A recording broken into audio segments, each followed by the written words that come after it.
Live. Everywhere. On netrootsradio.com.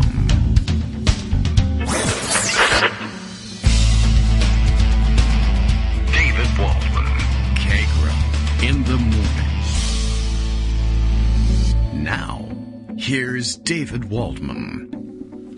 Hey, good morning, everybody. How you doing? It is it's not Tuesday. It's Thursday. It has the one with the little H thingy in the middle, in between the T and the U. Thursday, January 13th, 2022. Still have to take it slowly, but maybe more of a reading problem than anything else.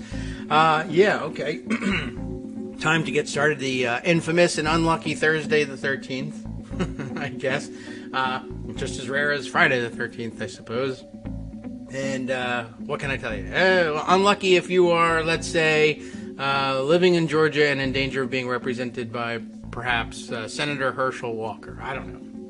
Something like that. I happened to see this morning, just more evidence of the world gone mad, essentially. Don't worry about it. Everything's going to be okay. But what did I see mentioned? I guess somebody dug probably not too far into Herschel Walker's past, which is one of the things you have to do when someone's running for Senate, and just happened to find what he, I guess, had been promoting recently some ludicrous folk remedy of sorts, I guess you could call it, and that would be a generous thing to say about it, for COVID, saying that he was, I don't know whether he was hawking it or something, but here we go. The Washington Post has the story. Georgia Senate candidate Herschel Walker promoted a mist that he claimed would kill any COVID on your body, which is the real problem. It's when COVID is on your body, just hanging around on the outside,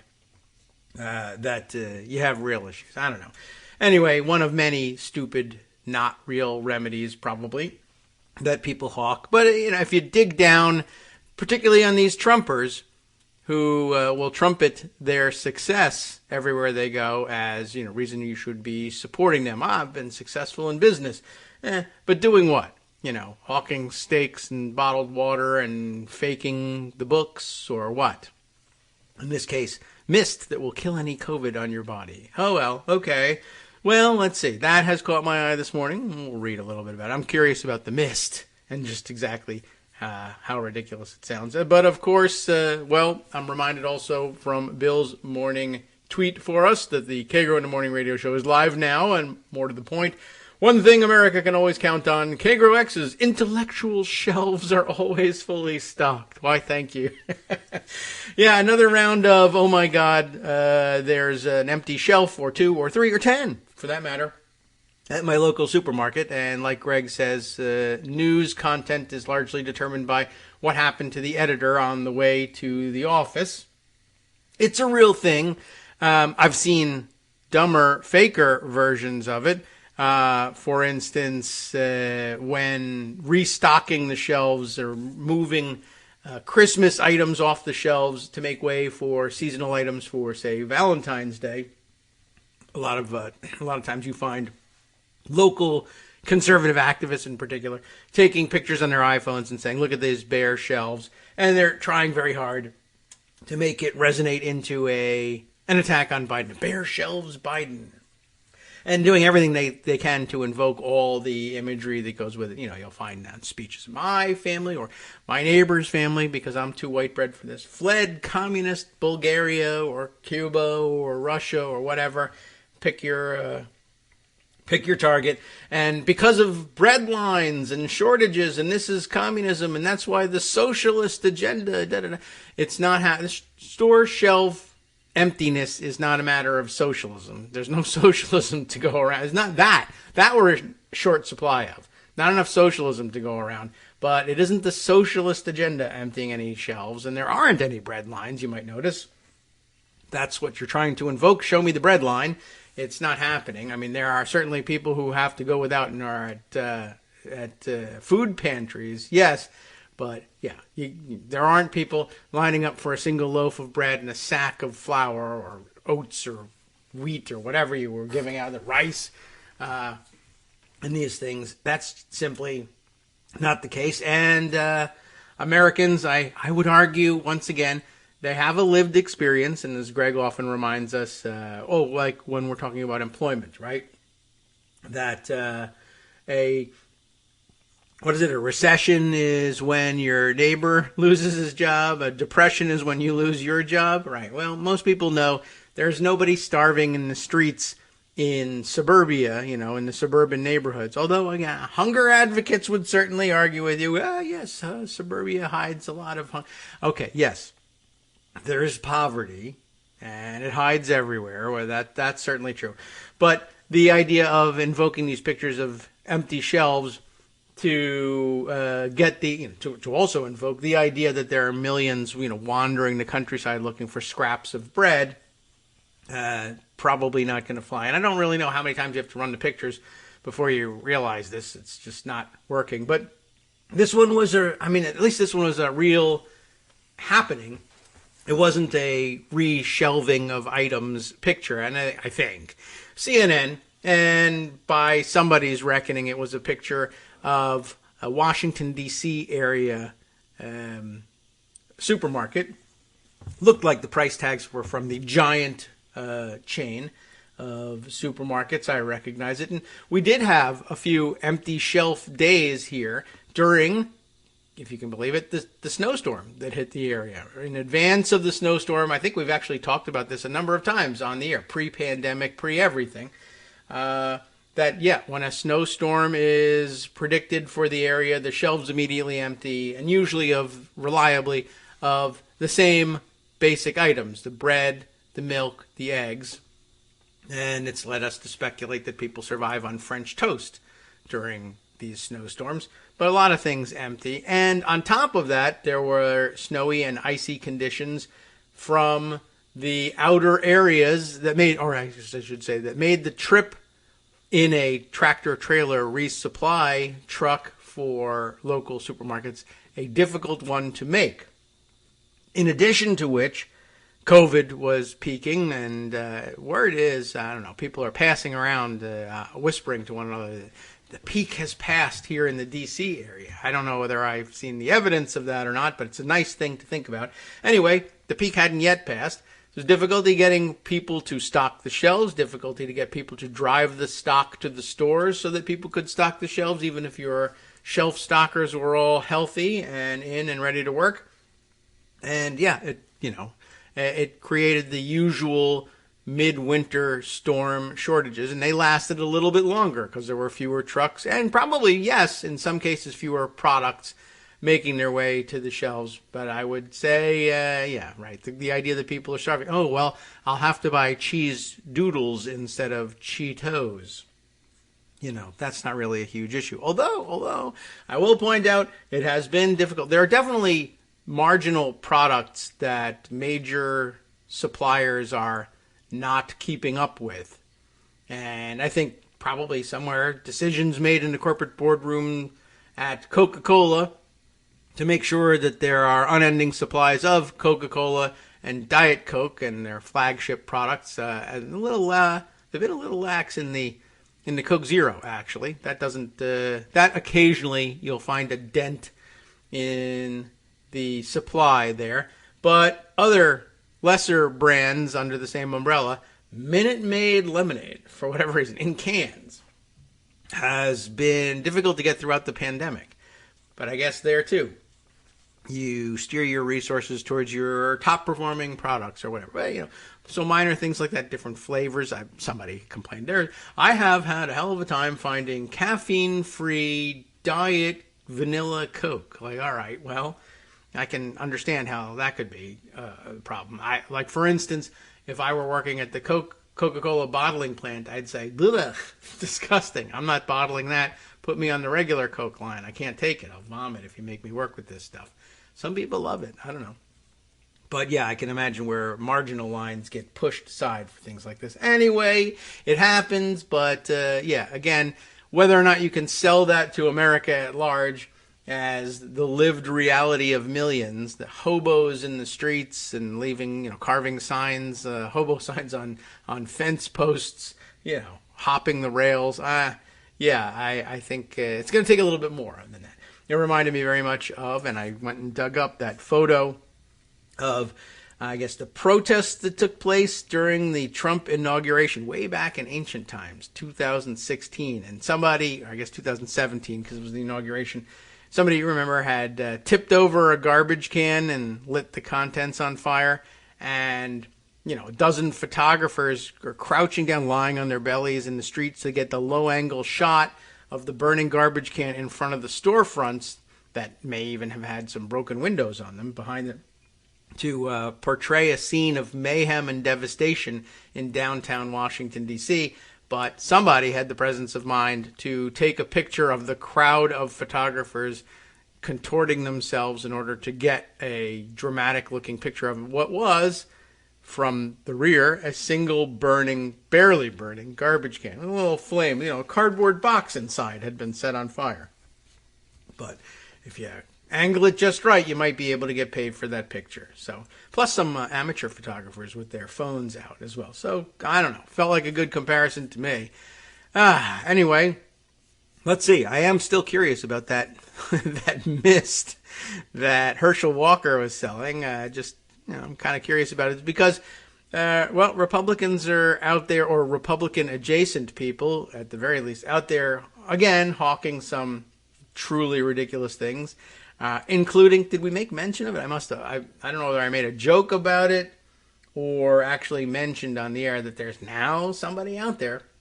We've gone past the magic dirt into, and by the way, I've seen people land on this before, even pre-COVID. There's a persistent, I don't know, 0.5% of, I hope, or less, of people out there who keep trying, like, this is going to be the malady where America is finally going to wake up to the joys of urine drinking. And I don't know, so far it's just not working. Although, if you put it in a Minute Maid lemonade can, you might be able to trick people into doing it. That's a possibility. Or, for that matter, a Budweiser can. But at any rate, somebody out there is insisting that it's a good COVID treatment now, and it's just sad. But, the Republicans basically, at this point, I just think they're all just team piss drinker here at this point. They won't wear the masks. They have magic mists. You should eat the dirt. You should try hydroxychloroquine. The reality of it here, I guess it's as real as the empty shelf thing. It's not the case that mainstream members of Congress from the Republican Party are regularly promoting people drinking their own urine, but they're like this close to doing it. Like, for instance, Georgia Senate candidate Herschel Walker promoting this mist, and it's illustrated with a picture of him shaking Donald Trump's hand in truly weird and awkward form. Trump giving that weird, I don't know, half smug, half sneering, half, I don't know what that look on his face is, but there's no way to describe his face. You should not try. And doing the double grip thing, by the way, with one of the hands underneath Herschel Walker's elbow, like trying to, do the strongman handshake on a former football player. I don't know. Whatever. He's trying it anyway. Felicia Sonmez, the brave and valiant Felicia Sonmez, the byline for this piece. As the coronavirus was sweeping through the United States last summer and the country was still without a vaccine, Georgia Senate candidate Herschel Walker promoted a, quote, mist. I mean, I guess it is a mist, but whatever. That he claimed would, quote, kill any COVID on your body. Walker, who's vying to unseat freshman Senator Raphael Warnock down in Georgia, has been endorsed by former President Donald Trump, did not name the supposed product. That's interesting. Which he claimed during an August 2020 podcast appearance was EPA, FDA approved. EPA, you want to make sure that the things I don't know. I would never really think that we need to run our medical treatments by the EPA, but I guess when you're talking about mist, sure, why not? I'll take any approval I can get. Anyway, this reported by the Daily Beast just yesterday, on Wednesday. So, I don't know, interesting. He didn't even name the product, so maybe he wasn't selling it. It was just him trying to say, whatever, we have the cure. Vote for us. But yeah, it's weird. You don't want to be associated with that sort of thing, except if you're Donald Trump, in which case you give him your heartiest, very strongly endorsement, and, have everybody think, yeah, sure, this is my father and grandfather's Republican Party. Absolutely. The newly unearthed comments bring renewed scrutiny to Walker, who is already facing criticism over allegations that he threatened the lives of 2 women. That's usually not good for you either, including his ex-wife, and embellished his business record. Gosh, that sounds familiar. There is no known mist or spray that can prevent COVID-19, just in case you were wondering. The virus is mainly spread through close contact with droplets. Are we still saying that, though? All right, I don't think so, but whatever. She's not the health reporter, but anyway, droplets that are released when a person coughs, sneezes, or speaks or breathes or lives near you, so stay away from people. It can also spread through smaller virus-containing particles that remain in the air even over longer distances in time, according to CDC. Now we're talking aerosols, and yeah, good reminder in case anybody forgot. It lingers in the air for a long time, and with Omicron, it's beginning to spread more like measles. Like, remember when Greg used to say that you could catch measles by entering a room that somebody infected and infectious with measles had been in a few hours before? Well, starting to happen that way with COVID. Anyway, this is interesting. What were the actual comments that he made? Here's the quote. "Do you know, right now, I have something that can bring you into a building that would clean you from COVID as you walk through this dry mist," Walker said inexplicably during the August 2020 appearance on conservative host Glenn Beck's podcast. "As you walk through the door, it would kill any COVID on your body. EPA, FDA approved." Oh, I see. I guess because it's like an environmental mist. I suppose you would, I don't know. Who knows what the process is, whether you would need EPA approval. But I guess he's saying you what? Rig it up in your doorway, and anybody who walks in gets sprayed with it. Involuntarily, by the way, a mist mandate, if you will. And a dry mist at that, which is called powder, I think. But anyway, I guess you spray it on anybody, and it kills the COVID on your body. And I guess in August 2020, weren't we done with the, it lives on surfaces thing? But whatever. I don't know whether he was trying to sell it or not. He continued, "When you leave, that will kill the virus. As you leave this here product, then I have something you can go and spray down this product. Do you know? They don't want to talk about that. They don't want to hear about that." The famous line. Everybody who's selling something tells you that. They don't want you to hear about this. I can't make heads or tail of it, but fine. Campaign didn't respond to requests for comment. All right, whatever. Who knows? It seems dumb. Then they tell you, did you know he played football? Yes, he did. In April of 2020, Trump suggested that scientists should test whether Americans could ingest bleach or other household disinfectants as, quote, almost a cleaning to fight the virus. So they've been doing this for a very long time.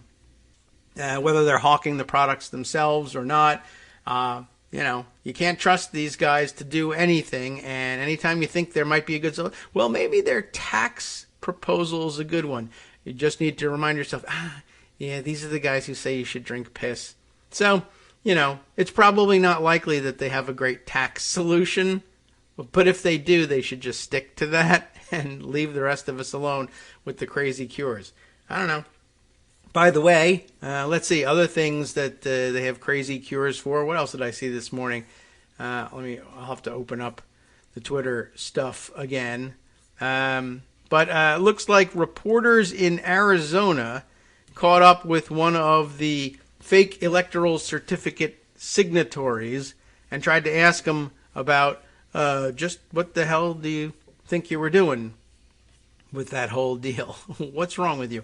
How long is this? It's a minute and a half. He tries to interview this guy. I guess I could. Ron Filipkowski was circulating this stuff. I wonder if I can pocket it and then bring it up and play the audio. But he says the guy who signed the phony declaration saying that the Arizona electors are voting for Trump just got confronted by an Arizona Republic reporter. What a worm this guy is. And he means, by the way, the guy who's being interviewed, not the reporter. He may also be a worm, but we have no real reason to believe that that's the case. But he's trying to get an answer out of him about, well, why did you do this? And what he's really doing, he's doing a great investigative job here. He doesn't get an answer, but that's not his fault. He's interviewing State Representative Jake Hoffman, who signed one of these phony declarations. And I'm not entirely clear whether there's more than one from Arizona. I got the sense the other day that we had read that a group of sovereign citizens had sent one from Arizona. But then the reading I was doing yesterday seemed to indicate that it was the people who would have been the electors for Arizona had Trump actually won, who got together and signed a certificate, not just some wildcat sovereign citizens declaring themselves to have been prospective electors, and in fact the duly elected electors for Arizona. Anyway, asking him not did you sign it, because that's an open and shut case, and he'll tell you that he did, but asking whose idea was this? Did you get instruction from anyone? And he's he avoids the answering that question and says, yeah, we felt very strongly that there was a disputed election and there's no legal precedent for what to do in these situations. He's very concerned that it not be declared an illegal act, which it almost certainly is. But it was his claim, and I'm sure that would be their claim in court. Well, we really believed that the election outcome in Arizona was up in the air, that it was disputed. We felt that way because we were disputing it. And the time for the Electoral College to cast its ballots, it was coming, and we didn't want to be left out. And there, with the possibility, I guess, in their minds, still looming out there that something would happen and they would discover something that would give grounds to their claim that Arizona had actually gone to Trump, they didn't want Congress to be without the documentation that they would need. If that had turned out to be the case. So that was their excuse for signing the document and sending it on, and then just say, well, we leave it up to Congress to make the choice of which certificate to accept, which is about as close as you can come to an explanation that makes any sense at all legally. Like if you really and truly believed that, and I'm sure that they really and truly did believe that they thought that they could reverse the situation. The problem is, the opportunity for doing that ends on December 14th. That's the end of it, and actually before then, right? What's the safe harbor provisions? Oh, Armando knows those inside and out. But when December 14th rolls around and it's time for the ballots to be cast from the Electoral College, you got to make your final determination. There's plenty of time there to lodge the protest and figure out what's going on. But he says, that process was unsatisfactory to me. What was more interesting is that the reporter is saying, well, whose idea was it and who put you up to it? And that is a question he does not want to answer. But he's digging down and following up and saying, well, you guys, Trump didn't win Arizona. Who called the putative Arizona Republican electors and told them to show up on the 14th and to come to this fake ceremony and to sign this stuff? And, he just doesn't want to answer that. He tries to give some other answer, and he said, but how did you know to go there? And he keeps saying, you can ask the Republican chair. Ask the Republican chairman, chairwoman, I don't know, in Arizona, or whoever it was, he says was calling him, and he says, well, I should call the Republican chair to find out whether you got a phone call. Did you receive a phone call that said you should show up at this fake ceremony? Ask the Republican chair. Well, does the Republican chair know whether you received a phone call? No one knows that but you, right? Did you get a call? Did anyone tell you to be there? This interview is over, kind of thing. It's actually quite a good question, and probably what the committee, the January 6th committee, to the extent that they're studying these things, and the DOJ, if they're actually interested, is asking right now, who put you up to it? Now that we know that there are texts indicating the possibility that Mark Meadows might have been part of directing all of this. So good for you for trying to drill down into that. And I don't know who the reporter is. Oh, wait, now I do, because it's down underneath here. Bram Resnick, I'm guessing that's him, covering local, state, and U.S. politics and government for 12 years at KPNX-TV. So, all right, good job there, Bram, not Graham, but Bram Resnick. All right, we'll pocket that one and share that with you. Let's see, other fun things worth time today. Well, we have just enough time for what this is really worth, I suppose. I'll read to you the news from NBC News that Matt Gaetz' ex-girlfriend, who cares, right? Well, we care because she testified to a grand jury in the sex trafficking probe investigating Matt. The development suggests, says the subheader, that the Department of Justice may be moving closer to indicting the Florida Republican. That would be a welcome change. Mark Caputo for NBC News says that this is the case, saying the ex-girlfriend testified on Wednesday before a federal grand jury investigating him for sex crimes. A major development is how he puts it here that suggests the Department of Justice may be moving closer to indicting him, which I feel is like what I just read to you moments ago. The ex-girlfriend, whose name is being withheld by NBC News to respect her privacy, and I could imagine not wanting anyone to know that you're Matt Gaetz' ex-girlfriend.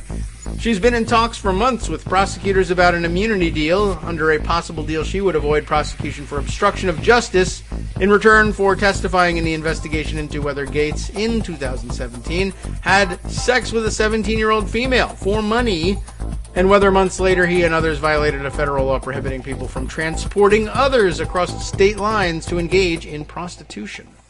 Sup fam, it's your boy Darwin, aka Darwin_Darko, aka the most reasonable man in America, aka KITM's senior black correspondent.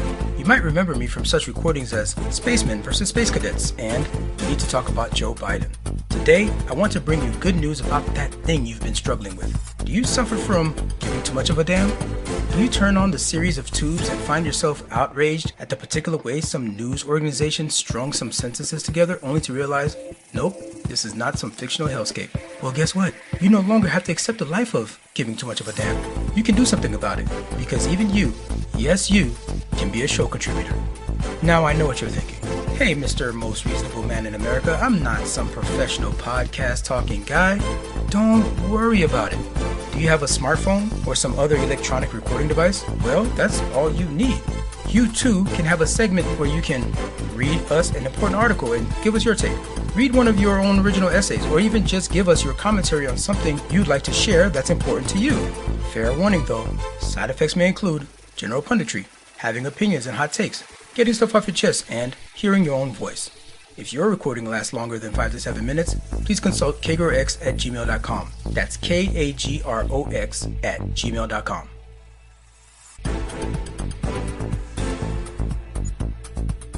Welcome back now to the Kagro in the Morning Show here on Edwards Radio. Some of the last words, I guess, before the break may have escaped everybody listening during the live broadcast. The podcast people, it's going to sound just perfect. But anyway, in case you missed out on why Matt Gaetz might find himself being prosecuted, the charges include, the girlfriend is looking for a deal to avoid prosecution for obstruction of justice, right? Okay, once again, in return for testifying in the investigation into whether Gaetz had sex with a 17-year-old female for money.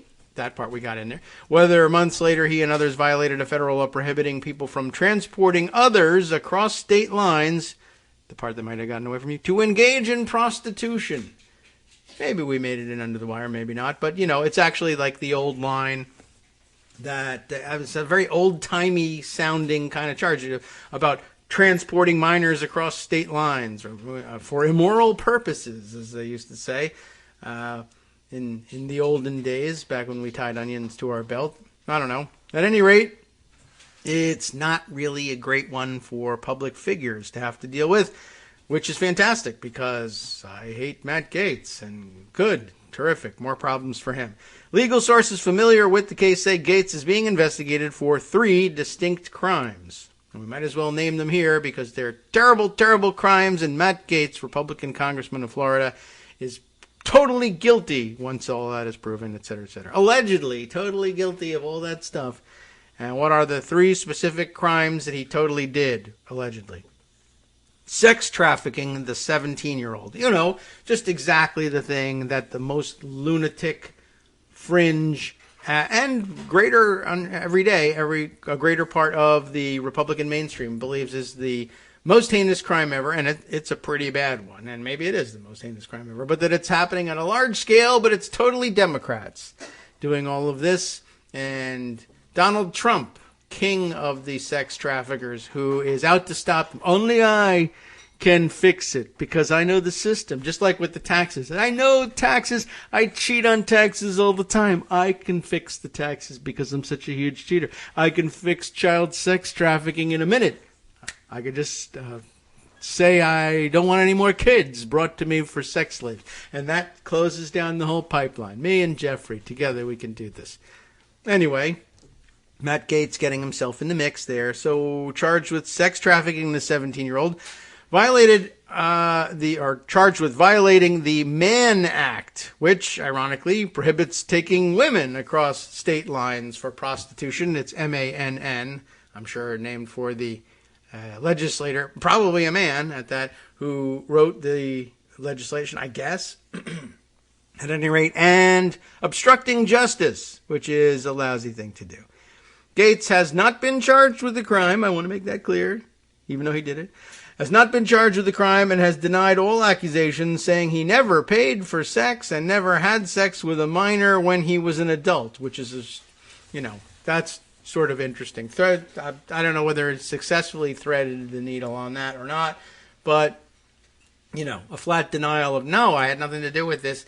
That's ridiculous. That it's not something I have any involvement with whatsoever in any way, shape, or form. Would have been, a normal person's denial of it. Well, I never had sex with a 17-year-old while standing on one foot, as she alleges, but I have, well, okay. I meant on my right foot.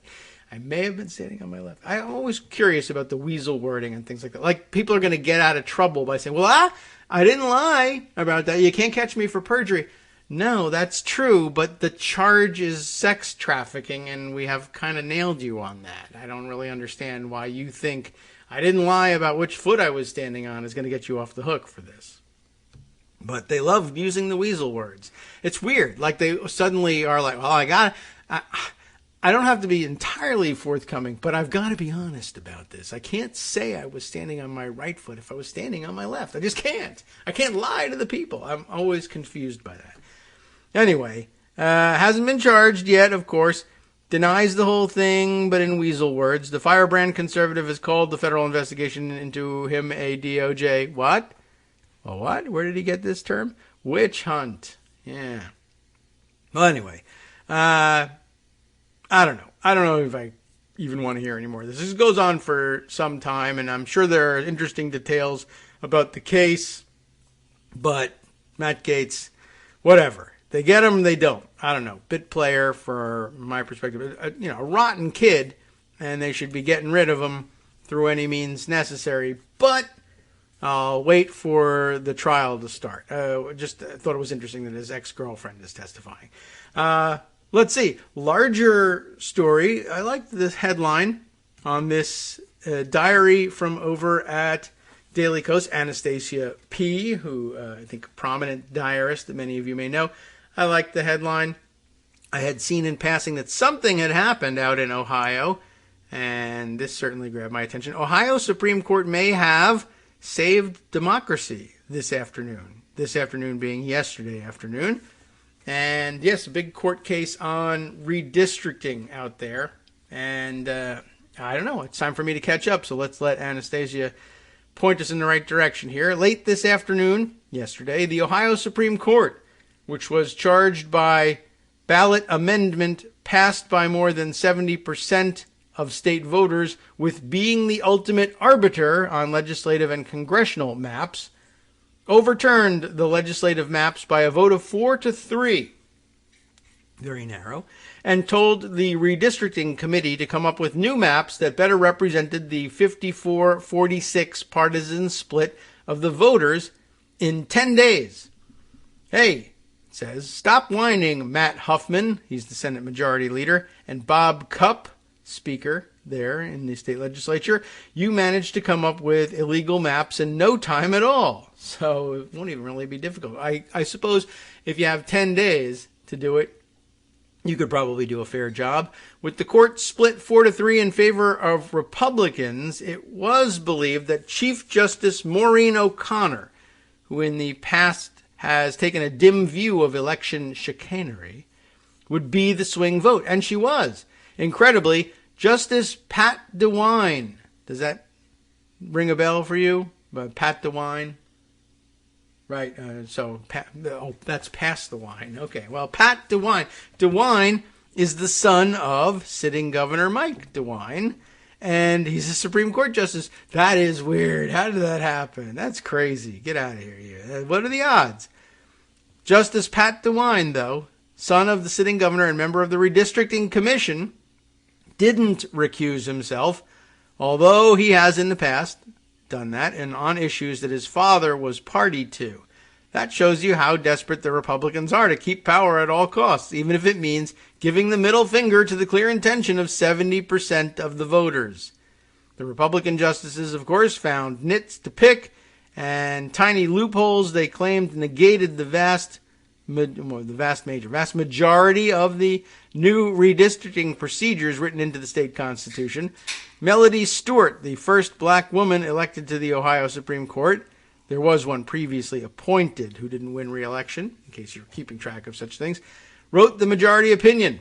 I just saw her last night swearing in a local mayor whose ceremony I was hired to shoot photographically. Thank you very much, Anastasia is writing here. And it was good to see her, but we didn't know last night that this was coming. So a nice little personal perspective here. The Supreme Court still has to weigh in on the congressional maps, which are also being challenged, but this is a good sign. The current maps would give Democrats 2 to 3 districts and Republicans 12 to 13. Expect the worst outcome in an off year. If they are overturned, the worst they could draw to still be remotely in the ballpark would be 9 to 6 favoring the GOP. 8 to 7 would be fairer, but that's probably too much to hope for. If they do create such maps, and remember, this is still an if, Democrats would pick up 2 seats from their current 4, while the GOP would lose 3 seats from their current 6. Maybe they'll even target Jimmy Jordan's district. That's a parenthetical ad from Anastasia. That'd be 5 seats in Ohio that could easily be the winning or losing margin for the whole House. The difference between Matt Gaetz, Marjorie Taylor Greene, and Paul Gosar chairing key committees and sane people leading them. The difference between a House obsessed with avenging investigation into the corruption of the God they worship, that's the former guy, and a House that works bills benefiting ordinary American people. So stay tuned. She's referring back to news from Court News, Ohio, which just has a relatively bland account, but probably, well, some detail in here that might help us figure out exactly what was going on. Court News, Ohio, which you can find at courtnewsohio.gov. New maps for the Ohio House and Senate districts must be redrawn. The Supreme Court ruled today that the maps do not meet voter-approved provisions of the Ohio Constitution to reduce partisan political gerrymandering. That's the important part of the thing. It's a constitutional mandate, thanks to the ballot measure, that requires a reduction in partisan political gerrymandering and particle physics as well. I might as well just throw that in there. 4-3 decision, as we previously mentioned, ruling invalid these maps because the Ohio Redistricting Commission did not attempt to draw legislative districts that correspond with the statewide voter preference of Ohioans. I did see somebody else characterizing what was going on here and saying that the problem for the court was not just that the districts were drawn, with such partisan lean, but that there was no evidence whatsoever that the Redistricting Commission did anything to even try to comply with the new constitutional provision. They didn't even, no effort made whatsoever at fairness. They just said, yeah, fairness means whatever we say it means. If we, are charged with the duty of drawing these maps, we'll draw them. And the fact that it says that we're supposed to reduce partisan political gerrymandering, well, what does that really mean? And I'm sure in a more marginal case, you could get away with it. Well, instead of, splitting it evenly, we gave a slight advantage to Republicans.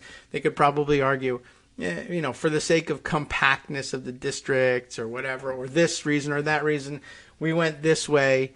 And, it's a one thing to try to convince the court that you ignored all of the dictates by giving Republicans 1 or 2 seat advantage. But to give yourself, a dozen or more where only 1 or 2 are warranted, and showing no evidence whatsoever, no Republicans losing out and only Democrats finding their districts carved up, well, that's not going to fly. Well, normally it would. I guess ordinarily a 4-3 Supreme Court divided in favor of Republicans, you would think that they could be convinced to go along for the ride. And every once in a while, someone will surprise you. So I guess that's what warranted Anastasia's headline. Surprise, they may have come from out of nowhere to save democracy. In the opinion, the court went step by step through the redistricting process, noting that all parties agreed that in statewide partisan elections over the past decade, Republican candidates have won 54% of the vote share, and Democrats had won 46% of the vote share. However, the Ohio House map adopted by the commission favored Republicans with 67 seats to 32 Democratic seats, and the Ohio Senate map favored Republicans with 23 seats to 10 Democratic seats. The court concluded that the maps did not meet the required proportionality in Article 11, Section 6B of the Constitution. The Republican legislative leaders of the House and Senate had argued the new provisions of the Constitution requiring the districts to reflect the statewide voting preference were optional. Well, what do you know? Like subpoenas. The court disagreed. Writing for the court majority, Justice Melody J. Stewart stated, when drawing a district plan, the commission must attempt to meet the standards set forth in Section 6. The majority also ruled the commission violated Article 11, Section 6A, which states that no plan shall be drawn primarily to favor a political party. So the remedy is they throw the maps out, as opposed to a remedy like, I don't know, these guys keep doing this, they go to jail, or you get to hit them over the head with a gavel, or something like that. No, not included, and probably appropriate not to do that. But, that's just the sort of situation that Republicans will take advantage of. We shouldn't, it says we can't do this. It says it right in the Constitution you can't do this. I know, but what's going to happen if we do? Well, we could lose in court. Oh, no. Why don't we give it a try and see whether the 4-3 Republican court says, the hell with it. And if they don't, they don't. So we'll redraw the districts. Why not try? There's no penalty. So, the maps, which set the boundary lines for the 99 House seats and 33 Senate seats, will be used to conduct the 2022 elections. Primary elections are scheduled for May 3rd. The court ordered the commission to adopt a new plan within 10 days that conforms with the Ohio Constitution. The court stated it will retain jurisdiction to review the plan that the commission adopts for compliance with our order. Chief Justice Maureen O'Connor joined Justice Stewart's majority opinion and wrote a separate concurring opinion. Justice Michael P. Donnelly joined the majority opinion, as did Justice Jennifer Brunner, who also wrote a concurring opinion. Justice Brunner also joined Chief Justice O'Connor's concurrence. There's a lot of concurring going on here. Justices Sharon L. Kennedy and Patrick F. Fisher each wrote dissenting opinions. Boo.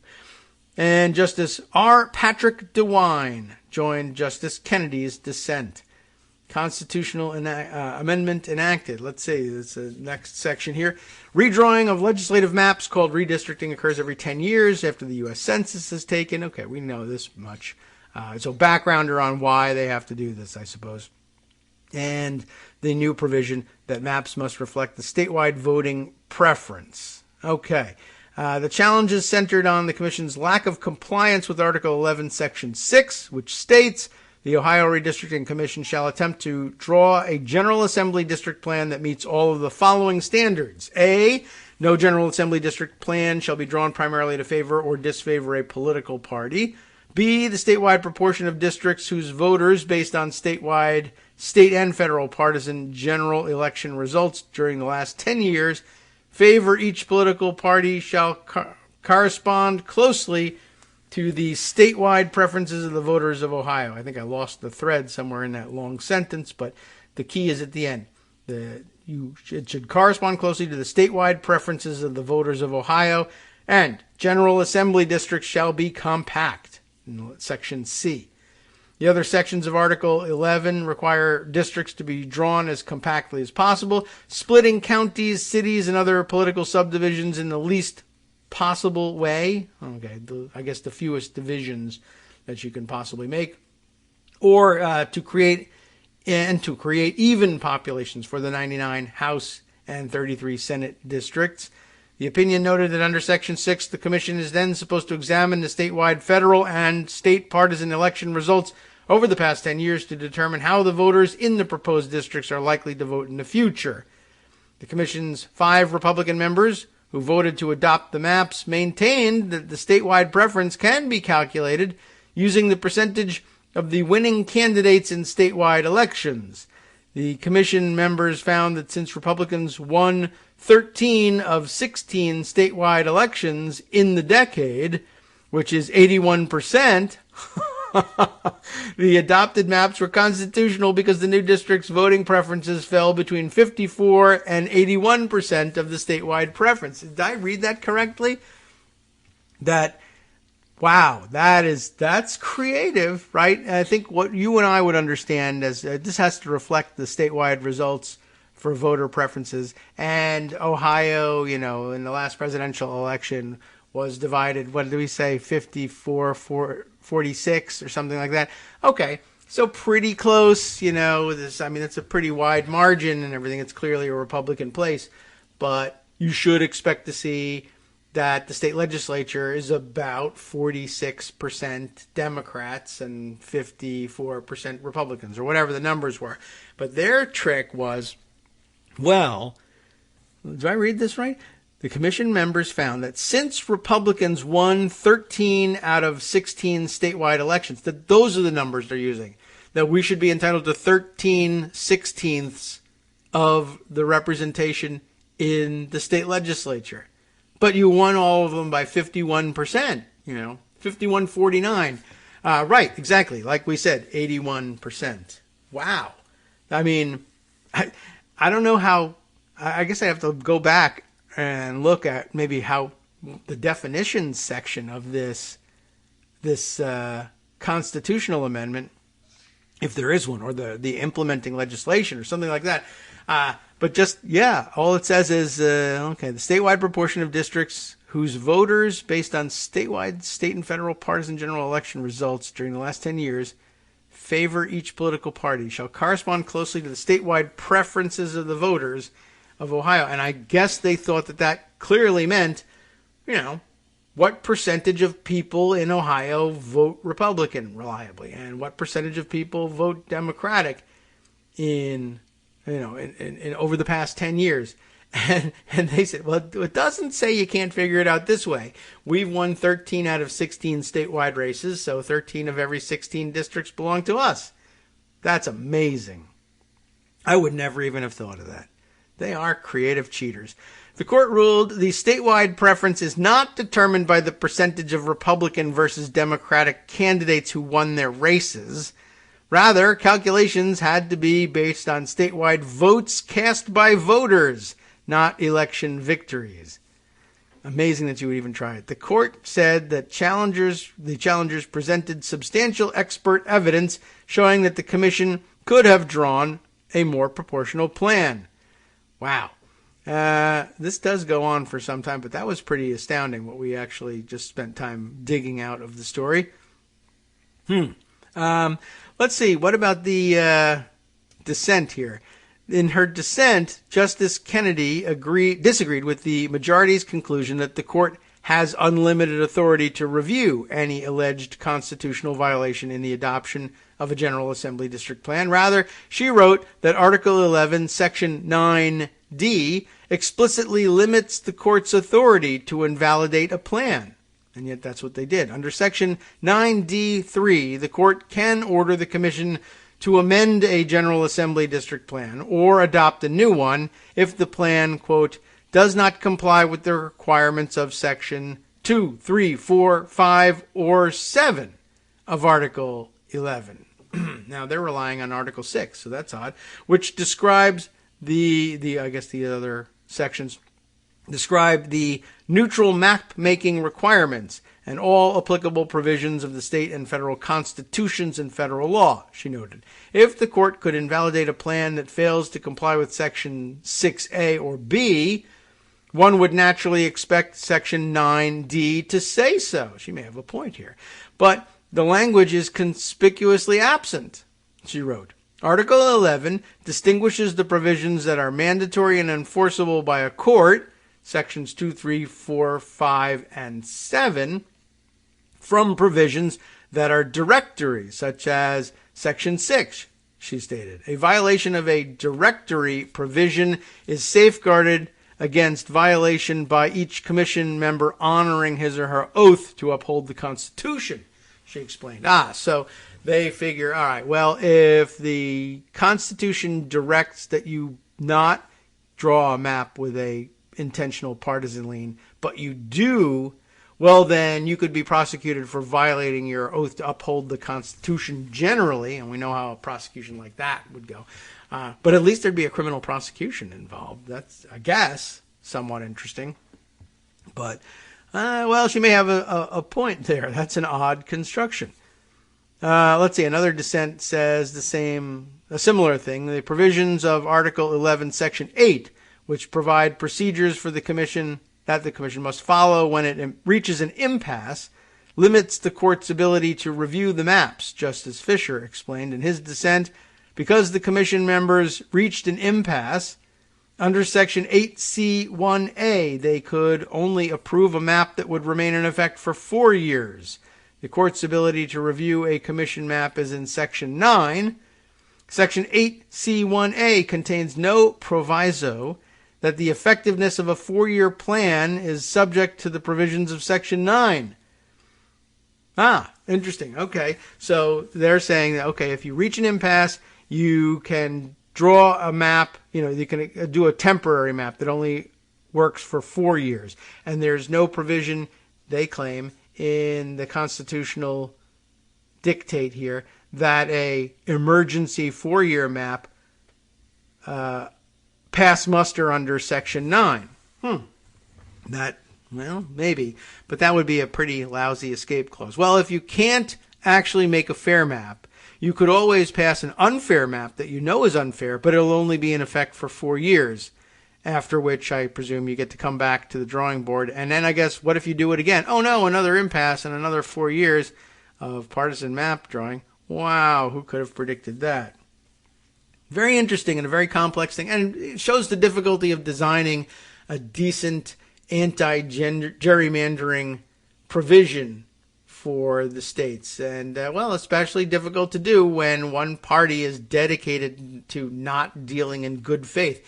That's a remarkable departure from good faith, though. The way they calculated the 81%, well, what if there had only been, 10 or one election statewide, and we just won it? So there you go, 100% of the, okay, well, that's pretty amazing. But thanks to Anastasia for bringing us the news, and thanks for linking to the Court News Ohio to reveal the larger story behind it. It's important sometimes to know exactly how are the Republicans cheating. What would lead them to take a look at a constitutional amendment saying, listen, the voters just want it to be fair. Just come on, be fair. We know what the percentages are. How do you get from, we should be designing districts that favor Republicans overall by 54%. How do you get to standing there in a courtroom and saying, no, 81%? I was curious. And the answer is dumbness. So there you go. At least we have that in front of us. All right. now coming up on our next break, but perhaps we can get further down into the weeds of procedure in the next section as we begin to ponder how filibuster reform might actually come to the floor in the Senate. We got 2 or 3 different takes on the guesses at exactly how it will happen mechanically, and a few other suggestions for maybe how to fix the problem, or small parts of the problem anyway, when or if the books are thrown wider open, let's say.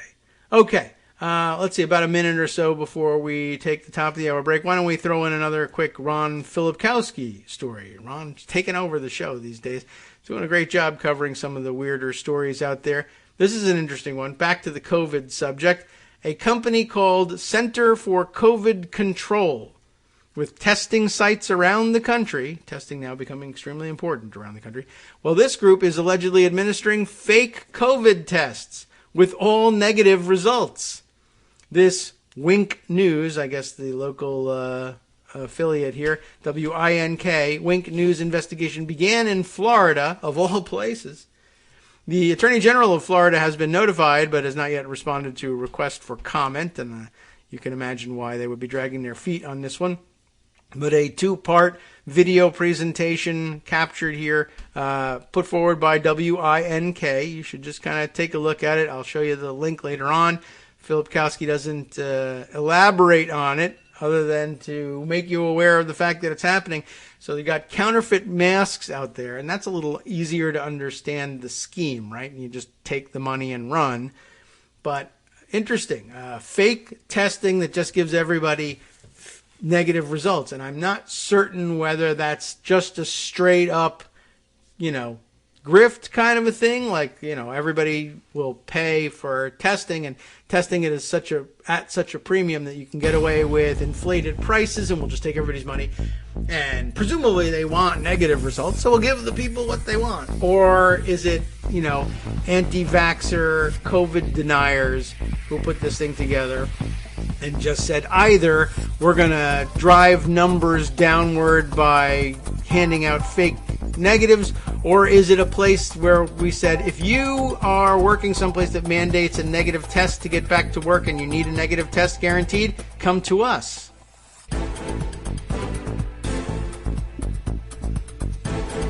All right, welcome back now to the Kagro in the Morning Show here on Edwards Radio. Some replies to Filipkowski's tweet about this include one from a Robert McNeese, who says that this is the company that sent my family negative results for tests we didn't take, as explained in this thread. I spoke to, who is this? Block Club Chicago, the reader-supported nonprofit newsroom, Block Club Chicago, about it, but couldn't find anyone from the city to look into it. So it's not just happening in Florida. I guess it's a national operation. Very interesting. And McNeese links to his own previous thread about this from back in late December, saying, I'd like to say something about what we experienced at a COVID testing pop-up in Chicago yesterday. And I guess that's part of it too, right? The heavy demand for testing supports the idea, like, these pop-up places come in, where ordinarily you would say, pop-up medical care. Nah, I don't know. I'm not so sure that I trust this as a real operation. But with the overwhelming demand for testing and treatment and vaccination and all sorts of things like that, the pop-up thing is something that people are willing to overlook. Well, it's an emergency, and they're, meeting us where we are. They're going to pop up on a corner where people are downtown for work, and making it convenient to stop in for testing or vaccination or what have you. And we sort of get past the idea that the usual reaction to a pop-up that, I don't know, that seems kind of fly by night. And you're willing to put it aside because you're a good citizen and you want to get tested and you want to get vaccinated, and you know that extraordinary measures are being taken. And I guess you put the disbelief aside. But okay. Well, anyway, he goes on to say, here's what happened at the testing pop-up in Chicago yesterday. I'm hoping someone knowledgeable can comment and explain what happened. So if you are or you know that person, please jump in. Yesterday, this was back in December 20, well, he's posting on December 23rd, so December 22nd, my family registered for rapid COVID tests at a nearby pop-up. With so much demand for testing right now, it was impossible to find a spot on short notice at one of the sites we normally use. We signed up online, provided insurance info, etc. Without going into too much detail here, once we got to the pop-up, we realized we weren't going to be confident in the results. So we left without submitting a sample. So their, spidey sense kicked in and they said, yeah, this seems like it might not be legit. So let's get out of here. Just to be clear, we submitted an online registration and got a confirmation code that we were supposed to write on a card and submit with a sample. But we did not submit a sample or the card with the confirmation code. We did not give them anything. Anyway, about 5 hours later, the company that runs the pop-up sent us an email saying that our test had come back negative, except we never submitted a sample. How does that happen? Is it possible that the negative replies are automated so that as long as you don't have a positive result entered in the system, you get an email saying negative? That would be maybe a non-totally nefarious explanation for what's going on. That's an interesting theory. I'm wondering, he says, if registering for the test and receiving the confirmation code put us in the queue of people who get an automated reply, and since no positive result was entered, we got a negative email. I would, of course, like for the explanation to be something simple like that, and it makes sense. There are a lot of tests to deal with, and you can handle more of them if you only need to trigger a follow-up for the positives. But it seems like there should be safeguards in place. You scan or enter the confirmation code when the sample is collected to make sure you actually got it. And that would work to prevent a negative, quote-unquote, negative test result that folks can then present to schools or work or travel, etc. I'm currently on hold with the company. I don't think that's still the case. That was back on December 23rd. Trying to find out why they sent us a negative result for a test we didn't take. I'm 134th in line. So if anyone has any insights here, or if you could tag in someone who does, I would appreciate it. Been on hold for 3 hours and 24 minutes now. Currently 11th in line, started off as 185th in line. We aren't the only ones having trouble with testing pop-up sites. I spoke, as he said, to Block Club Chicago about our experience, and they wrote it up, and he includes a link to it. This is the company that sent us the negative results. And referring back to the original tweet from Ron Filipkowski, what do they call it? Center for COVID Control. So very interesting. Somebody's explanation is, maybe this site is doing batch testing. That is the pooled testing and testing entire groups all at once. But the pooled testing, somebody else points out, requires retesting any positives to confirm which are actually positive. So that wouldn't quite work either. So, very interesting. What does the Block Club Chicago have to say about this? In their tweet about it, they say, the COVID-19 testing shortage has forced Chicagoans to, quote-unquote, hellhole pop-up sites. More than a dozen told us about getting incorrect results, workers not wearing gloves or masks, workers trying to charge for tests that should be free, and more. I had a linked article about the experience, which I'll include their tweet so that you can go ahead and take a look at the article. But I think you get a flavor for what's going on, and clearly does seem like, seems like they weren't going all in on counterfeiting the look of a legitimate medical operation. And in desperate times, when people really need to get results that are trustworthy, this is pretty disturbing. Especially if it becomes a known thing. If, for instance, if that was the innocent explanation for it, the most efficient thing to do is to send negative, to program the computer to send negative results to everybody. That's going to be the bulk of what we get. Hopefully, unless you really have problems of test positivity rates of over 50%, most people are going to get a negative result. But if there's a positive one, we very conscientiously stop the computer from sending you the negative answer and send you the positive answer instead. But unless we see a flag go up that says positive, then you will be getting a negative test result email. That is the best explanation for it that is non-nefarious.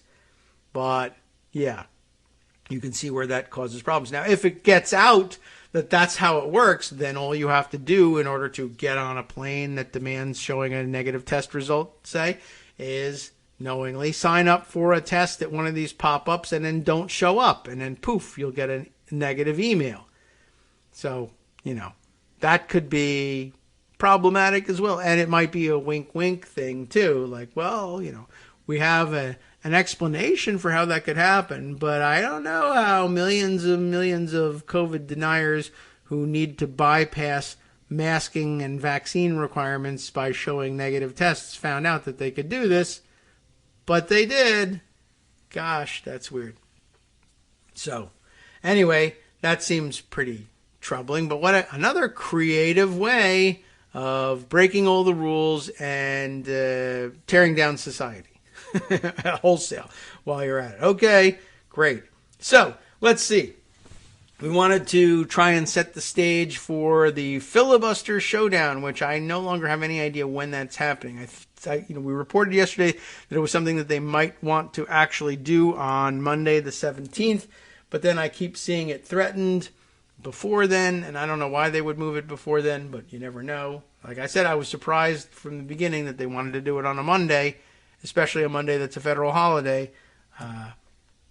So the idea of them changing it so that people can stay home for a long weekend has got to still be on the table. Let's see. Greg sent me something yesterday in the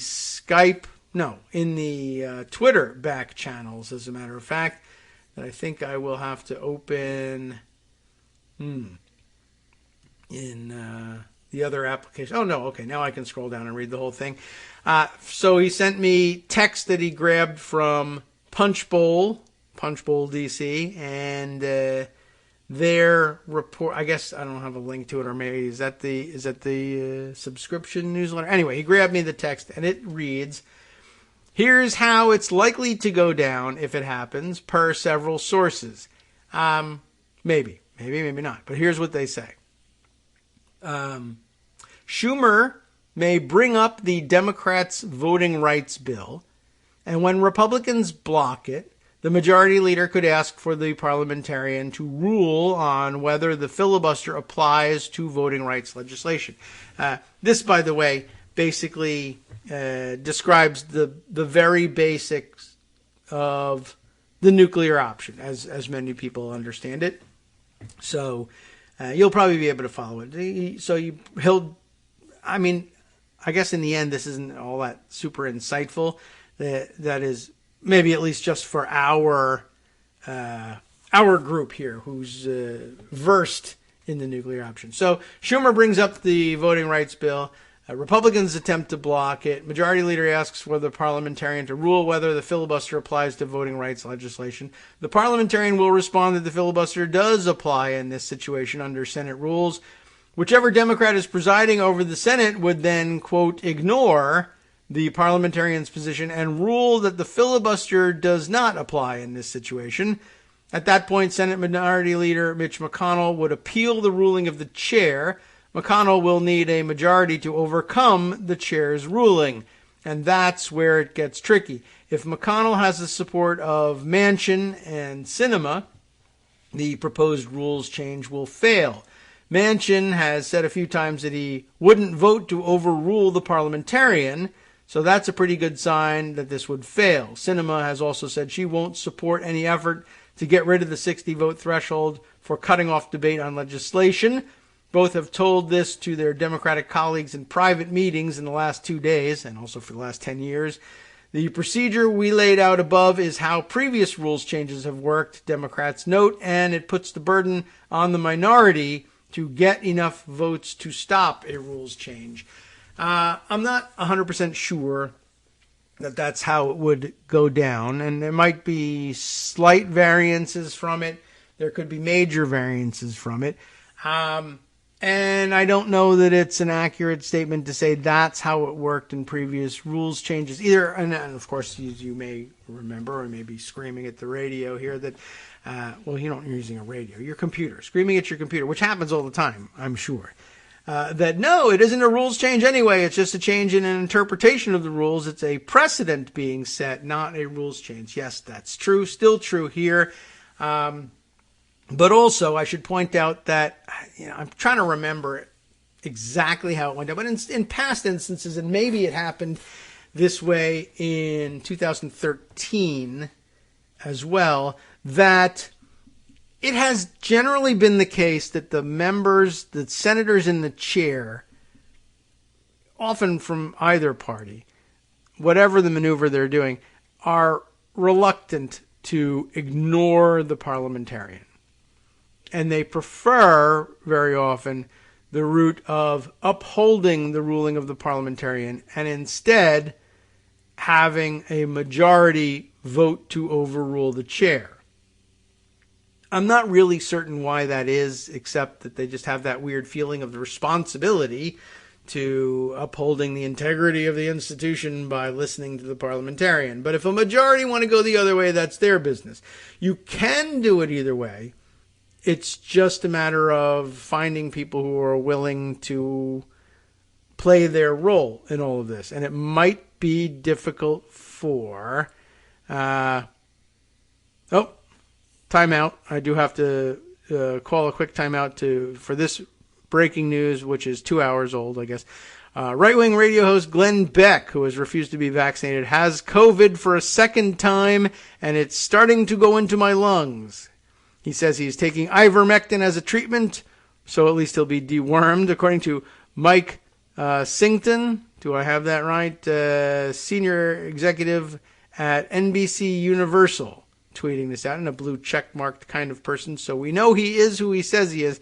We just don't know if he knows what he's talking about. Glenn Beck, COVID for the second time, starting to get into his lungs. Usually dangerous, sometimes fatal. And again, Glenn Beck. Sometimes fatal, and Glenn Beck. So, okay. Anyway, I just thought that was important and exciting news. I'll give you a link to the claim. Anyway, as I was saying, it's sometimes the case that people are uncomfortable just pretending they didn't hear the parliamentarian, and they prefer to have a majority overrule the chair and do it that way. But you can, in fact, ignore the parliamentarian and rule the other way and let the other side object to your ruling and attempt to overrule it. And that would set it up such that the objecting parties, those trying to preserve the filibuster, would have to be the ones coming up with the votes to do it. Except, and that's usually... that'll give you an advantage. The forces of change will have the advantage because, of course, if the other side doesn't have a majority to defend their position on this filibuster, then they'll lose. But, of course, if they do have a majority, well, then you'll lose, and that sucks. And that might be the case here. So I don't know. And it might be that you'd have difficulty finding a Democrat who wants to take the chair for an effort that they expect to lose, and who will also say, I will agree to ignore the parliamentarian in front of everybody. On television. It happens on C-SPAN too. So, I don't know. The other alternative to this, another slight departure from this plan is, and it has also worked in the past, is that you can engineer it this way. Instead of overruling the parliamentarian by vote, you could engineer it this way. If you have a willing Democrat in the chair who will say, I'm ignoring the parliamentarian, and ruling that the filibuster rules don't apply. And again, the technical way of doing this would be saying that, Rule 22 would be interpreted as having an exception in the case of important voting rights legislation. I mean, it's going to be a very loosey-goosey thing probably, but maybe they've got tighter language. But when you're considering, basic constitutional rights, cloture can be effected by simple majority vote. And then they would presumably then also have 30 hours of post-cloture debate under Rule 22. You're not getting rid of Rule 22, you just have a different interpretation. You could come up with an interpretation that says there's no post-cloture debate if you wanted to, but I don't know that anybody's gunning for that just yet. But at any rate, one way you could arrange it is that by the way, it would not be that Schumer would ask the parliamentarian to rule on whether the filibuster applies. More likely, the framing of the question would be, I'm moving for cloture on the bill. And as a parliamentary inquiry, I ask whether cloture would be invoked by a simple majority of those present and voting. And the parliamentarian would instruct the chair to say, no, under the rules, cloture can only be invoked by a vote of 3/5 of senators duly chosen and sworn. At this point, I assume we have a full Senate being 100. That would require 60 votes as usual. And that would be what was then, ignored. And the senator in the chair would say, I actually, so you wouldn't even hear the parliamentarian say anything. Sometimes they stage whisper to the person. So maybe you could pick it up on the microphone. But it would look for the rest of the world like Schumer says, is it the case that cloture, which we're now voting on, can be invoked by a simple majority of those present and voting? There would be some discussion, and then the chair would say, the chair does so find that in the case of consideration of legislation like this, blah, blah, blah, some fancy words about what they're doing, that yes, cloture can be had by simple majority of those present and voting. And then McConnell would say, well, I object to that, and I appeal the ruling of the chair. So far, just kind of with a little more detail what they're describing here. But then, if they wanted to keep the what should we say? Keep the obligation of providing the votes for whatever reason on the majority side, that is to say the Democratic side, they could move to table the appeal. Now, why would you do that if you actually need a majority to table the appeal, but you're afraid you can't muster a majority for a straight-up vote on ignoring the parliamentarian and sustaining the ruling of the chair? And in all likelihood, you won't be able to engineer that. But there is some possibility in the weirdness of the Senate. Remember that the carve-out that they had for the debt ceiling, and that many people misunderstood as, oh, well, that's the roadmap for how we're going to do it with voting rights. We'll just have a carve-out, but that carve-out only worked because Republicans agreed to grant that carve-out by agreeing to vote for cloture on a proposal to allow the House to write them a rule that says that for one time only, voting on the debt ceiling, cloture could be had by simple majority. And why would they do something like that on a measure that they don't want to pass? Well, the whole thing hinged on Republicans preferring to vote for, a step that was a vote that was one step removed from actually voting to raise the debt ceiling, right? We won't vote yes on the direct question of whether or not to raise the debt ceiling. That we deny, and we're going to hang that on Democrats. But we will vote yes on creating a special procedure that, one, requires us to give up our ability to filibuster the special measure, and two, will then allow the passage of that special measure, which will allow, one time only, a debt ceiling increase to invoke cloture on a debt ceiling increase by simple majority vote. They had to agree to it, and they are, guilty of having agreed to it. So the idea that they didn't vote to raise the debt ceiling is not entirely honest.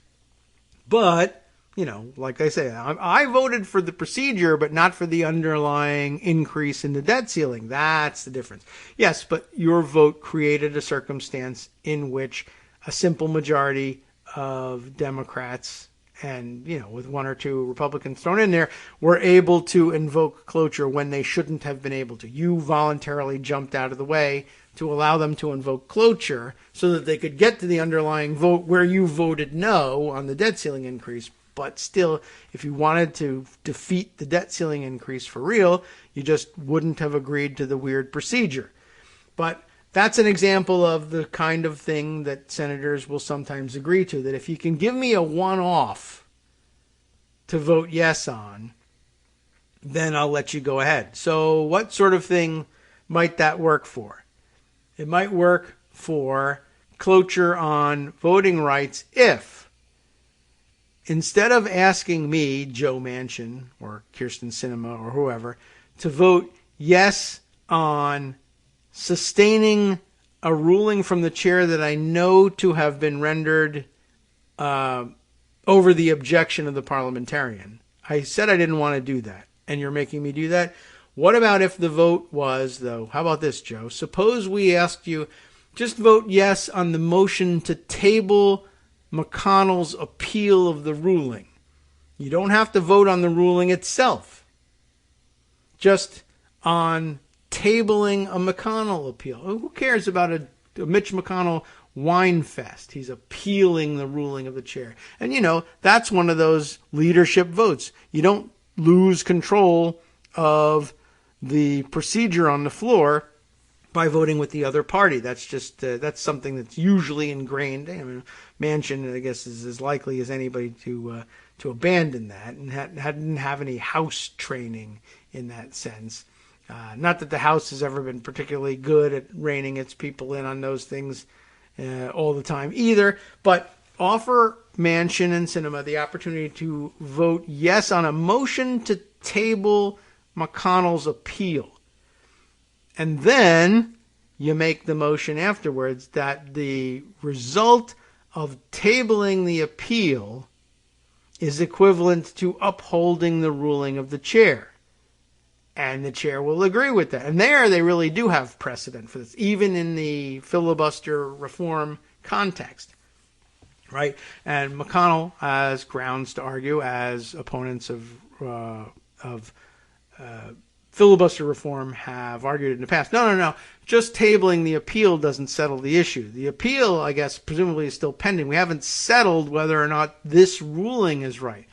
But there is precedent to say, well, when the appeal is directly against the ruling of the chair and the majority decide to not deal with the appeal, all we have left standing is the ruling of the chair and no further objection to the ruling of the chair. It's been set aside. So we've got the ruling of the chair. What are we going to do now? The next step is to hold the vote. And then you would have your cloture vote. Now, the next question is, would Manchin follow up and provide his vote for cloture on this item? And he might, if you could convince him. Well, one, we will never ask you to overrule the parliamentarian. Simply vote to table someone's appeal of the ruling of the chair. And then we'll be faced with certain special circumstances that won't require changing the rules or setting any new precedents from that point onward. The Senate will have decided that, yes, cloture can be invoked in this case on this voting rights bill, whether it's one time only or in perpetuity, just like we did for the debt ceiling bill. The decision's been made. So now it's a question. Shall we end debate and move forward to a vote on final passage for this voting rights bill, which you say you support? And the answer might finally be yes. I don't know. Sinema has never been any clearer on all of these things, and I guess she could decide to stand alone. But it's an interesting workaround and a way to add a layer or two of obfuscation. Oh, no, I didn't vote to change filibuster rules. I voted to table somebody's appeal of a ruling of the chair, but I never voted yes on breaking the rules, and I never voted yes on changing the rules, and I never voted yes on establishing any new precedents either. The precedent was established when the appeal was tabled, and then once the appeal was tabled and the parliamentarian says, well, I guess that's it, we're stuck with a procedure that allows for simple majority cloture, I voted for cloture. And lo and behold, we won. Isn't that terrific? So I don't know. I don't know whether it works with cinema. I don't know whether it works with Manchin. It might not. Dumber things have worked with dumber people in the very recent past. So I want to throw that one out there. I bet you won't see that possibility covered or discussed anywhere else. So when you are bored to death with it and find that I can't quite explain that to people later on, you'll be able to say, that happened to me on the Kagro in the Morning Show. Terrific. Hi, it's me, David Waldman, the same guy who was just talking to you a second ago. Our Patreon subscription drive is still going strong with over 175 monthly donors who help keep us on the air. If we've helped keep you going during the pandemic, why not return the favor and help us keep going so we can all be together for the next disaster? Patreon.com, Patreon.com, makes it easy to make secure, recurring monthly contributions to support our show. Patreon.com/KagroX gets you straight to our donation page. Maybe you'd like to thank us for keeping you sane during the Trump era. Maybe you're looking forward to in-depth explanations of what's going on in the Biden administration. Whatever it is that keeps you listening, we need your help to keep bringing it to you.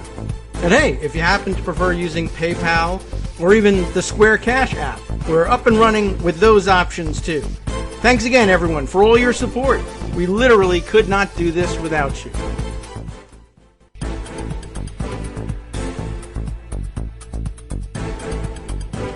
Welcome back now to the Kagro in the Morning Show here on Netroots Radio. Okay, I'm having trouble with the mute button today. So let's see. A little bit more I can provide you with by way of really weedy procedure about how this thing might come to the floor. One of the things we skipped in the discussion is the sort of blithe assertion that the whole thing begins with Schumer bringing the voting rights legislation to the floor. What voting rights legislation? Well, some of it is written, some of it is just in the form of proposals. Some is, culled from previous attempts at voting rights legislation. But what vehicle will they be using and how will they get it to the floor? Because remember, if it's a new proposal and an amalgamation of previous proposals, ordinarily, it's got to be written up and submitted and brought to committee, and they have the markup, and they might not need hearings on it or whatever, but they got to go through a little bit of rigmarole in order to formulate a bill that they can bring forward and have this fight over. But, of course, they have tricks for that, too. And I have a report from Bloomberg Government about this. Their whatever...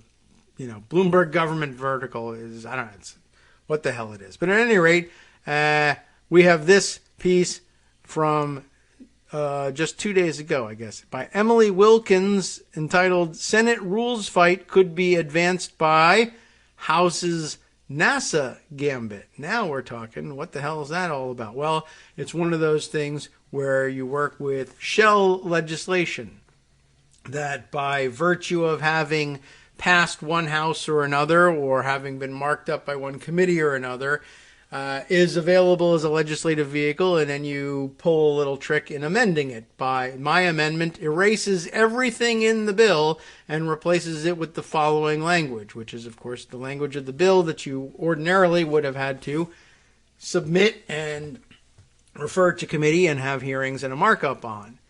But all I'm doing is amending this other bill. It just happens to erase everything that's currently in it. That's all. It's a very wide-ranging amendment. So it looks like they might pull one of those tricks in order to get this situation set up on short notice and in short order. Here's the way it's written up. Democrats preparing for a showdown on Senate debate rules. that is, say, filibuster stuff, as soon as this week, are eyeing an unrelated NASA bill to force the issue. House leaders had scheduled a vote this week on a bill, H.R. 5746, and it's linked here so we can go and read the exciting title of it. Oh, no, you can't, because it's linked to some dumb Bloomberg service about, that helps you look up bills, as opposed to congress.gov. But we can do that. We can get around it by looking at congress.gov. I don't know. Does anybody care what well, we're going to do it anyway, because now we're kind of committed to the bit at this point. 5746, eh? All right, you. Show me HR. Oh, are you going to register the keystrokes here or not? HR 5746. What the hell are you? NASA Enhanced Use Leasing Extension Act of 2021, thanks to local boy Congressman Don Beyer of Virginia. Okay, an overwhelmingly popular 8 co-sponsors on the thing. I don't know. I'm not sure what it does, but of course it has got attached to it in the congress.gov search a Senate Amendment 4893, a amendment in the nature of a substitute, sponsored by Senator Maria Cantwell, who would have been charged with this, and we can take a look at the text of that, so we'll know what they're voting on. But just out of curiosity, H.R. 5746, this bill extends through March 31st, 2022, the authority of NASA to lease its non-excess real property and related personal property. Don't know what they're after. There are a couple of NASA facilities in Virginia, so that might have sparked his interest in it. But there you go. Anyway, back to the article, which sets up this way. So House leaders had scheduled to vote this week on H.R. 5746 that would extend the space agency's authority to lease its property. Representative Tom Cole of Oklahoma, the ranking member on the House Rules Committee, Republican guy, that was poised to take up the measure before a last-minute change on Monday, said the plan was to use it for voting rights legislation. 2 Democrats with knowledge of the discussions confirmed the plan was being discussed. Because the measure has already been considered by both chambers, and there we should look back at what happened in congress.gov and take a look at the various actions taken on the bill. Quite honestly, I don't know. It said 13 actions, and I don't see all 13, but I'm looking at the actions overview. All right, all actions. Here we go. It's in reverse chronological order. Introduced in the House in October, referred to the House Committee on Science, Space, and Technology. Mr. Beyer moved to suspend the rules and passed the bill, considered under suspension of the rules. There was debate on the motion. It was agreed to by voice vote so that by December 8th, it had been passed and received in the Senate on the 9th, laid before the Senate by unanimous consent on the 14th, and December 14th, Senate Amendment 4893, proposed by Senator Cantwell in the nature of a substitute. The substitute was agreed to by unanimous consent, and the message on Senate action sent to the House. So it's not entirely clear that the Senate amendment was about voting rights at this point. And in fact, now that I read about it, it probably wasn't. Now I'm curious, and we'll go back and look at it. What did the Senate amendment do? It may have been, in fact, focused on the very same issue of leasing. Okay. Doesn't appear that it changed the nature of the bill, that Senate amendment, but I guess they got another Senate amendment up their sleeve somewhere else. So let's continue with the Bloomberg article. Because the measure has already been considered by both chambers, in its original form, right? It's an attractive legislative vehicle for leaders looking to expedite action in the Senate. It would only take a simple majority to take up a new version of the bill from the House. rather than the 60-vote supermajority needed to take up most bills. You know what that is all about? That is the necessity for cloture on a motion to proceed to anything, but in particular in this case, the voting rights bill. So if you were to do it straight up, right, and you wanted to do it on the 17th, and you introduced a new bill, and let's say you had all written and everything and already gotten it through committee, the motion to proceed to start debate on the thing so that you could get around to allowing Republicans to start filibustering it so you could try and defeat that filibuster with cloture by majority vote, you first have to get to the bill itself, and they can filibuster the motion to get started on the work. Of course, you could have your fight there and say, we will nuke the filibuster over a motion to proceed instead. But that's an annoyance that you don't have to deal with. However, when you're dealing with a bill that has been passed by both houses but in different forms, and so therefore just needs work to be done to reconcile the two forms, apparently that's something that they've managed to get rid of the filibuster on. Even though our founding fathers wanted the minority to be able to hold up thing that... No, that was never true. But, okay, so a special rule that says, all right, if you're taking up for one more round of revisions a bill that's already been passed by both houses, but still needs some tinkering in order to get the two versions together on one page, that you can do without... probably that it's not subject to debate, and so therefore an immediate vote on the motion to proceed, and a motion to proceed needs only a simple majority to pass. So, poof.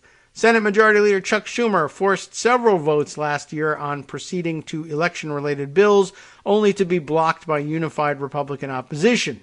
He said on the Senate floor Tuesday that the chamber will act on voting rights legislation as soon as tomorrow.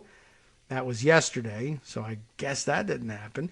And that if the Republicans continue paralyzing the Senate, Democrats must consider the necessary steps we can take so the Senate can adapt and act.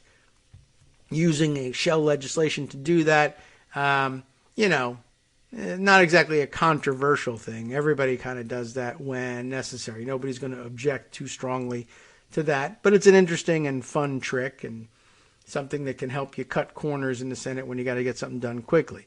A Schumer spokesperson didn't immediately respond to a request for comment on what strategies are being considered if voting rights legislation doesn't advance. The NASA measure could give him the chance to have senators vote on cloture to the bill and possibly on whether it should be exempted from the rules requiring 60 votes. They may or may not get anything done in the Senate, Cole said, but this is an avenue to let them get it through without a filibuster if they do it. That is, without a filibuster of the motion to proceed, anyway. The House passed a version of the NASA bill last year with a 10-year extension by voice vote. Okay, did I read the dates wrong? Because I was thinking when I read the actual text of the Buyer version of the bill, I was like, you're extending leasing authority until what? Like March? Like that's not very long. But I guess apparently 10 years. March 10 years from now was the actual date. Okay, so let's see. The House passed a version with a 10-year extension by voice vote, and the Senate passed an amended 3-month extension by unanimous consent. Okay. That's right. That's where, so it was March. I did read it correctly. So I don't know. So one house wants 10 years and one house wants 3 months. They're going to have to work on that one. The Rules Panel, which leaders use to advance their legislative strategy in the House, was set to take up a new House amendment that would have extended leasing authority for 10 years, change it back to that, while also imposing a fee on certain filings with the Federal Election Commission. All right, they're just going to hang that on there for no reason. House Majority Leader Steny Hoyer and Caucus Chairman Hakeem Jeffries emphasized publicly Tuesday that voting rights hopes remain centered on the Senate moving forward with action. Jeffries said at a press conference that leaders would evaluate what the alternatives are if the bill can't overcome the filibuster, but we are not at that point. With assurance from Billy House, Nancy Oganovich, and Zach C. Cohen. Okay, so that is acknowledgments for their reporting contributions on the story. They usually delineate that with italics or something like that, but not this time. It makes it look like part of the body of the article, which it isn't. But at any rate, okay, so another good explanation, a weedy explanation of exactly how, when you say Punchbowl DC, simply that Schumer will bring it to the floor, how do you mean? Because I haven't seen the bill written, and we know that the gap between writing a bill and getting it to the floor can be weeks, months in some cases. How is it that it will be moving to the floor so quickly? And there's your answer. By substituting out the text of a bill about NASA property leasing and turning it into the voting rights vehicle instead. So there you go.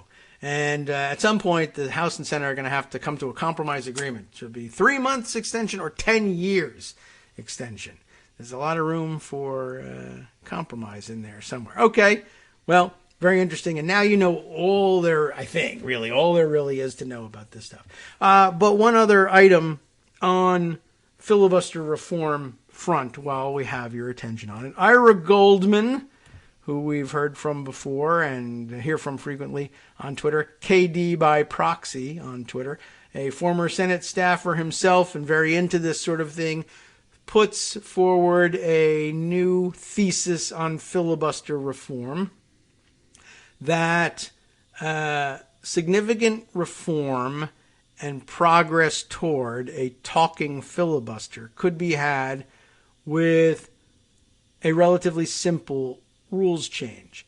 That is, require unanimous consent for quorum calls or a second by 5 other senators or some number of other senators. That is, the current Senate rules are, as soon as any senator for any reason utters the words, "I suggest the absence of a quorum," the chair is bound to begin a quorum call. That the chair currently, under the current rules, has no independent authority to say, "That's ridiculous, a quorum is present," or "Obviously there's no quorum present," or anything like that. It's just, "I suggest the absence of a quorum," and the chair is empowered only to say, the clerk will call the roll, and they can establish the presence or absence of a quorum that way, but they very rarely even bother to do that. It has instead become a convenient delaying tactic to keep things moving, but not, towards any vote or any inexorable outcome of any kind. Just delay. I suggest the absence of a quorum. When do you use it? I happen to know that the next scheduled speaker is Senator Smith, and Senator Smith isn't here yet, so as a matter of courtesy, we'll hold the debate open until he gets here and can deliver his speech. I suggest the absence of a quorum, not so much because I really believe there is no quorum if, the chamber is full. You can still do it, doesn't matter. But usually the chamber is empty. And you're right to suggest the absence of a quorum, but you're only suggesting it so that time is wasted, so that while the clerk reads, usually very slowly, the roll of the Senate in alphabetical order, pausing for no particular reason, and not even bothering usually to look up to see whether any senators actually answer the quorum call. It's just something you do to drag it out, and the clerk knows that the instruction is just, take your time, give everybody a minute or two to answer the quorum call. And, eventually when Smith gets here, he'll ask for recognition and then ask for unanimous consent to dispense with the quorum call, and there'll be no objection, and then you just continue with the debate. But if you're in a filibuster situation and you're trying to work towards the talking filibuster and actually make those objecting to going forward with consideration of the bill or a final vote on passage on the bill or whatever, trying to make them actually stand there and talk until they can't talk anymore and be able to move forward on when they collapse, this is actually something that's important. Why? Because if you're filibustering, even doing the traditional talking style filibuster, and you've been talking for 8 hours, or let's say 1 hour and 47 minutes of your allotted 2 hours, and you're just going and going, and you're running out of steam. And the plan is Smith is supposed to show up and relieve you at 11 a.m. You've been going for 2 hours. Smith isn't here yet, but you can't hold it together anymore. I'm collapsing, whatever, from exhaustion. I suggest the absence of a quorum call will start. And during that quorum call, sit down, get a drink of water, call Smith and ask him what's going on. Find another senator and say, can you speak for a while we're waiting for Smith, et cetera, et cetera. And it just gives you a free break. Well, what if it wasn't free or automatic? What if there were either, I suggest the absence of a quorum, and it required you to ask for unanimous consent to actually do a quorum call, that time-wasting subject.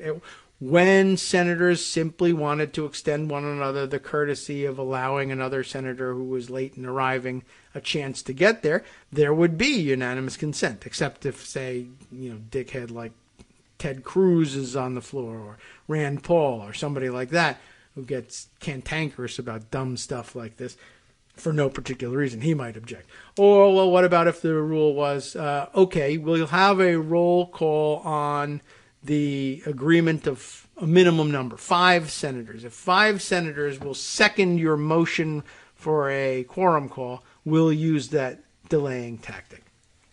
And there, that might work too. But what it means is that at a minimum, Republicans have to maintain a presence on the floor of, well, at least the 5 senators in order to second a request for a quorum call. Or they could, of course, have the unanimous consent version of it, and it could be objected to, and that would destroy their ability to delay waiting for another senator. If your allies aren't on time, if the person who's supposed to speak at 11 shows up at 11:05, the whole thing could be busted, right? Here's what Ira says. Filibuster reform require unanimous consent, or UC, for quorum calls or a second by 5 other senators. Why?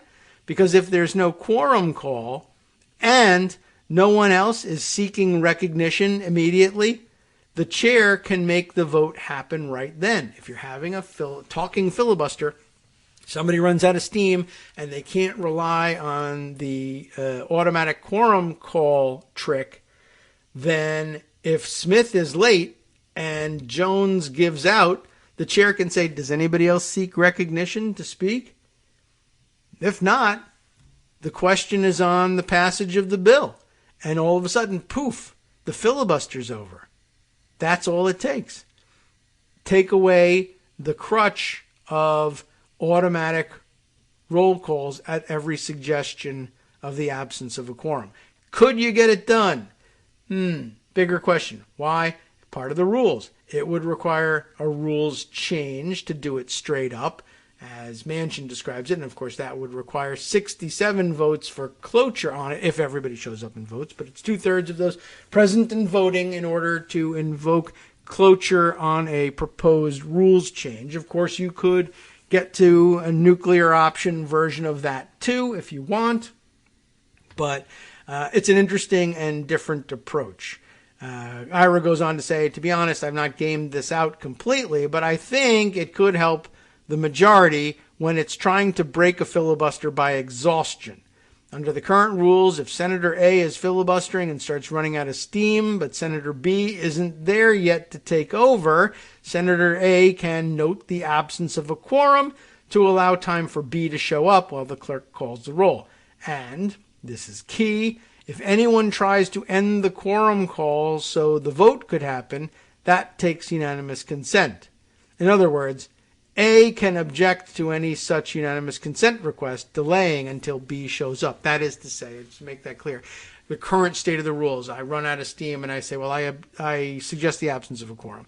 And the chair automatically says, the clerk will call the roll. And another senator says, this is because Smith hasn't showed up yet. But screw that guy. If he's late, he's missed his chance. You snooze, you lose. I suggest, I suggest that this is stupid and we shouldn't be doing a quorum call. But to interrupt the quorum call and suspend it, you have to ask unanimous consent. If Jones, who's exhausted, is still there, he can say, well, I object. Somebody else, you have asked unanimous consent to dispense with the quorum call. I object to that. All right, the quorum call goes forward. It's not that easy to defeat under the current rules. So there you go. In other words, A can object to the unanimous consent request and keep the delay going by continuing the roll call.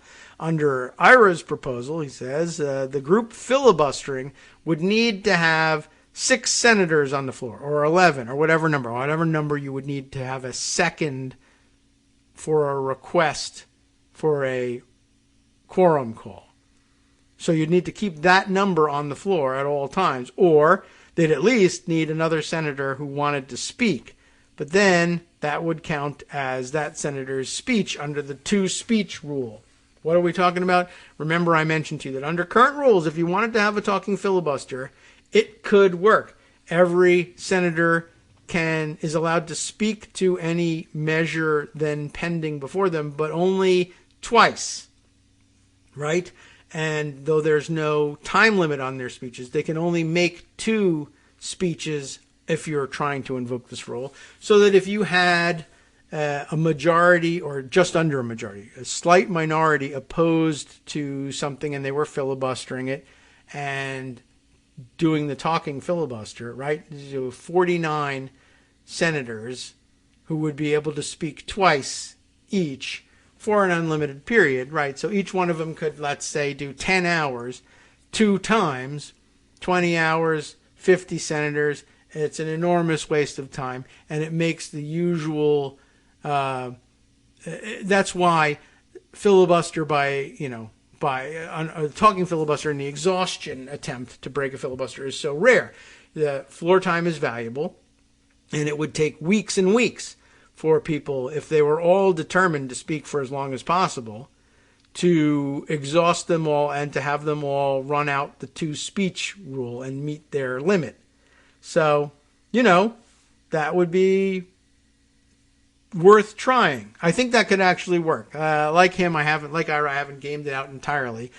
And I don't know what's lost by the ability to suggest the absence of a quorum in ordinary circumstances, but when a jerk like Rand Paul is on the floor and he screws things up.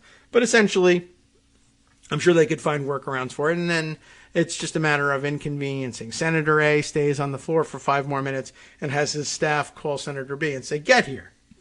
Or they pull somebody out of the cloakroom and make them speak instead.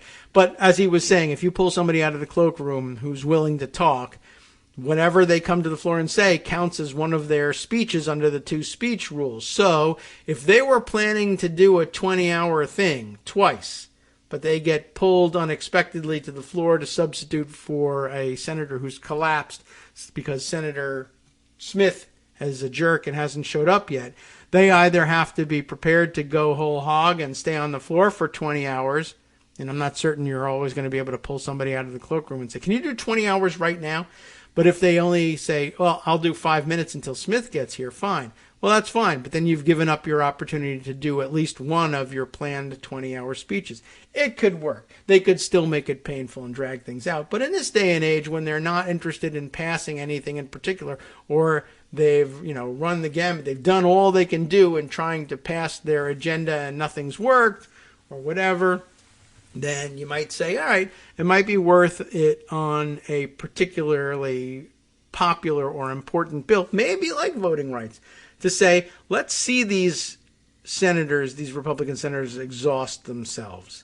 Nothing else is likely to pass anytime soon. There's just too much controversy about these things, and they're going to filibuster everything. But let's make them do it on the voting rights bill and try the 2-speech rule. Well, it's going to be very difficult when Republicans are in lockstep and there are 50 of them to deal with. Like right now, yeah, so if each one of them gives a 20-hour speech and each one of them does 2 of them, 40 hours of speaking. I never did do the math on this. We might as well do it on our way out the door here. But those of you who are more adept at this stuff probably did it in your head. But let's say they give 2 20-hour speeches each. That's 2,000 hours of time. That's 83 and a third days of wasted time if they went around the clock, 24 hours, day after day, day in, day out, through the weekends, breaks, etc. But 83 session days eaten up by filibustering, I mean, it would be a remarkable thing to see, and I don't know if anybody could do it. And even if they only did it for 10 hours, still 43 days, you would be able to do nothing else on the floor of the Senate. It's very rarely worth it for routine legislation, maybe for something monumental, like, voting rights might really be it. It'd be worth trying. But, changing the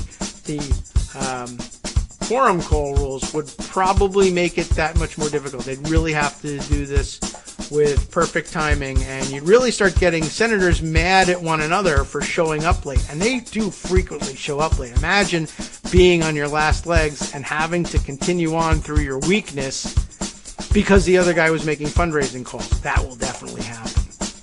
Anyway, time for us to give up the microphone here. We filibustered for 2 hours.